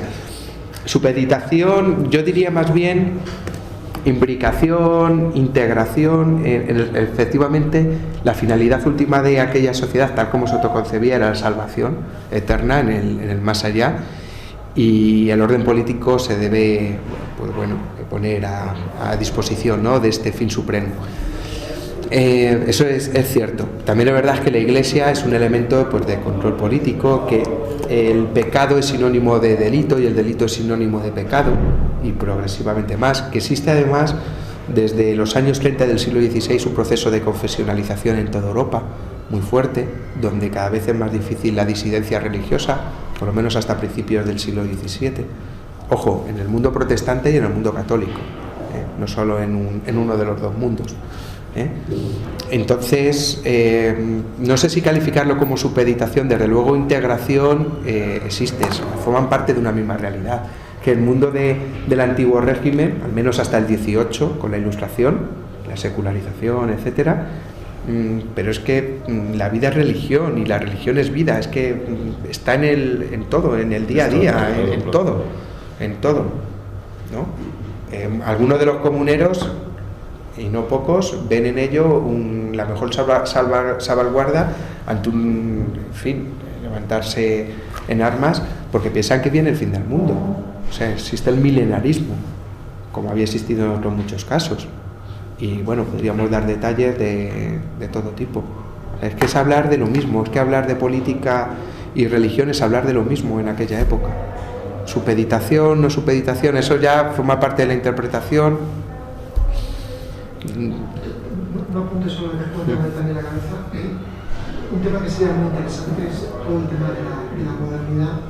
Creo que uno de los grandes problemas de la actualidad es que puede pasar, yo sé que es una cosa más teológica, pero el tema de la igualdad, a veces se confunde la igualdad con el igualitarismo, es una de las grandes tragedias de la sociedad actual. Una cosa es la igualdad, otra es el igualitarismo.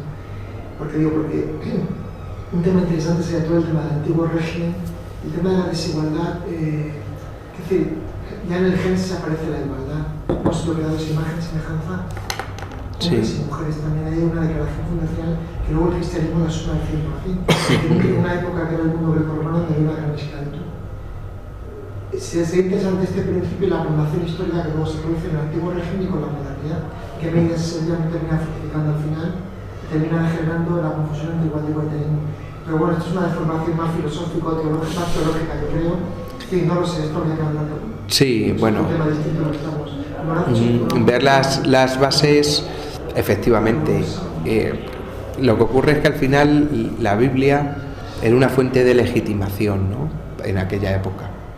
Lógicamente, por lo que decíamos, por la simbiosis entre trono y altar, y porque hablar de política es hablar de sociedad, es hablar de religión, es todo lo mismo, ¿no?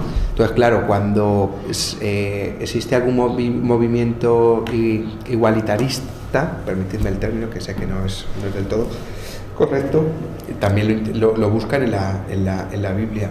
Y cuando es lo contrario, también lo buscan en la Biblia, porque es un elemento, es lo que al final intentaba señalar. En cualquier sociedad tiene sus elementos de legitimación que se convierten en lenguaje, pero en ese uso del lenguaje muchas veces se pierde cuál es la legitimación de último término, ¿no? O sea, ¿qué queremos decir? Es que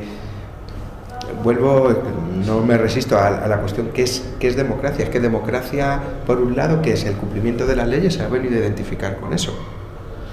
¿Es simplemente el voto masivo y de cualquier modo? ¿Eso es democracia? ¿No lo es? ¿Qué es? ¿Hasta qué punto lo es? En unos y en otros, ¿son ambos? Claro, ¿cuál es el riesgo? Y ya por analogía, cuando se difumina, cuando está todo tan difuso en la utilización del lenguaje político, como el servicio a la corona, pues que todo es interpretable y todo es defendible. Y ahí ya, insisto, permitidme el término en cierta confianza, es cuando tenemos un cierto lío, ¿no? Que es lo que ocurre a principios del siglo XVI, si todo está amparado en el servicio a la corona, todo puede ser válido. Si no existe un canal único, si todo es democracia, todo puede ser válido. Pues sí que hay una diferencia, que es que la corona existía, quiero decir, era una serie de instituciones, etcétera, había ahí una referencia material directa, conocida por todos. Otra cosa es, digamos, quien estuviese, por decirlo así, al mando.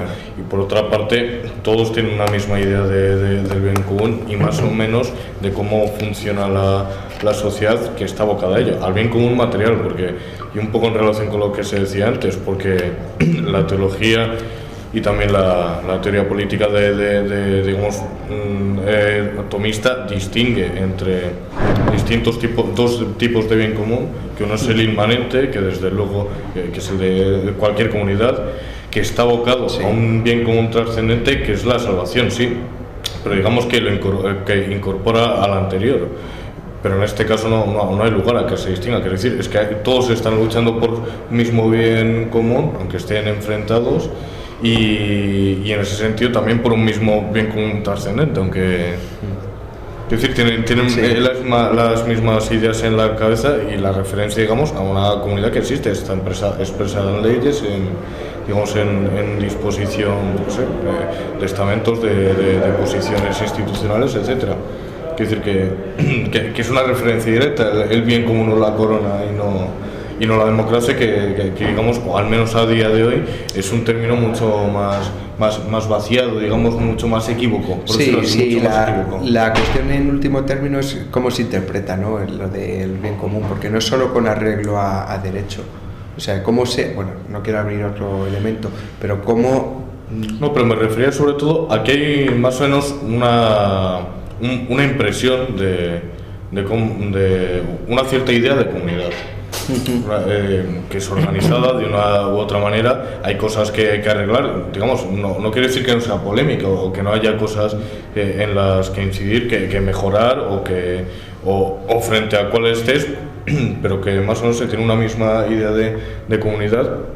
Y sin embargo, a día de hoy, de democracia, pues es un término que lo usa todo el mundo para lo que sea. Es decir, que de cara a la retórica está mucho más vaciado, no hay, casi parece que no tiene referencia, o sea, en ese sentido es un término mucho más equívoco a día de hoy. Simplemente, vamos, un matiz de gremio, si quieres. O sea que estamos aquí todo el día. Bueno, si no tenéis más preguntas, pues nada, un placer. Y de nuevo, muchas gracias, he disfrutado mucho. Igualmente a vosotros, y de veras es que además pues uno disfruta hablando de sus temas y haciendo este tipo de reflexiones y entablar este diálogo, que además también permite conocernos. Sí. Así que, aunque yo estuve en una charla que organizasteis de Pepe Nieto. Sí. Nos conocemos desde hace un montón de años. Estabas por aquí sentado. Estaba por aquí. Sí, me acuerdo. Comentamos que estabas...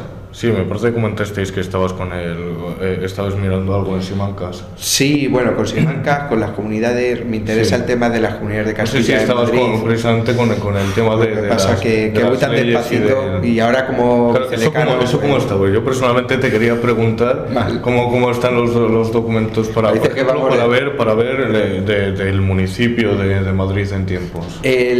Vamos a ver, o sea, la documentación, bueno, hay una documentación más variada que la que yo estoy trabajando en estos momentos, insisto, de un modo pues, muy despacito, ¿no? Esta documentación es interesante porque son los borradores de las actas del ayuntamiento comunero. Las comunidades en buena medida se han construido con fuentes del bando realista, porque esto sí, Carlos V, yo diría Carlos V junto con élites, así por decirlo globalmente, aunque ahí no estaría todo el mundo, intentan hacer un borrado de memoria. Entonces las actas, claro, porque hay una subversión directa en muchos de los grupos comuneros, ¿no? E intentan borrar la memoria del movimiento. Entonces en las actas de los ayuntamientos comuneros, las actas municipales, apenas se han conservado. No sé si algunas se han publicado de Zamora, no se ha conservado. Y en las actas municipales del Ayuntamiento de Madrid, te dice Gaspar Dávila, que es el escribano, literalmente, me han ordenado que corte. O sea, él seguía apuntando. Ahora bien, ¿qué es lo que ocurre? Que antes de llegar al libro de actas oficial, los escribanos iban tomando notas. Esto es lo que se ha conservado. Cuando iban a un alarde, iban a una jura, iban a donde fuere, ellos tomaban nota y eso es lo que estoy estudiando ahora mismo. Eso se ha conservado. Entonces no son actas, pero tienes el borrador de las actas. Entonces a mí me parece que particularmente que es una fuente muy interesante por eso, porque si vemos, vamos a ver, la mayor parte de las fuentes que utilizan los grandes historiadores de las comunidades son fuentes que están en Simancas, el Patronato Real, los legajos de comunidades de Castilla, que en buena medida además están digitalizados, ¿no? Y está muy bien, pero son misivas, son fuentes del bando realista. Puede haber algún matiz, pero son fuentes del bando realista. Fuentes comuneras apenas han sobrevivido. Entonces, claro, encontrarte con esta joya. Qué interesante. Es muy interesante, son como 150 folios y se puede ver todo, desde aspectos del gobierno, del ayuntamiento comunero, a quienes están detrás, estas facciones, ¿no?, que luchan. O sea, el caso de las Comunidades de Madrid es clarísimo que a por quien van es a por la familia de los Vargas, el tesorero general, ¿no? El gran tesorero Vargas. ¿Por qué? Pues porque Vargas y toda su hueste se ha enriquecido profundísimamente en estos 2 siglos. O sea, lo de las cuentas de Vargas, Averigüelo Vargas, no es casual, ¿no? Y bueno, ves comunicaciones también con Toledo, con Segovia. Bueno, es interesante. Bueno, pues muchísimas gracias.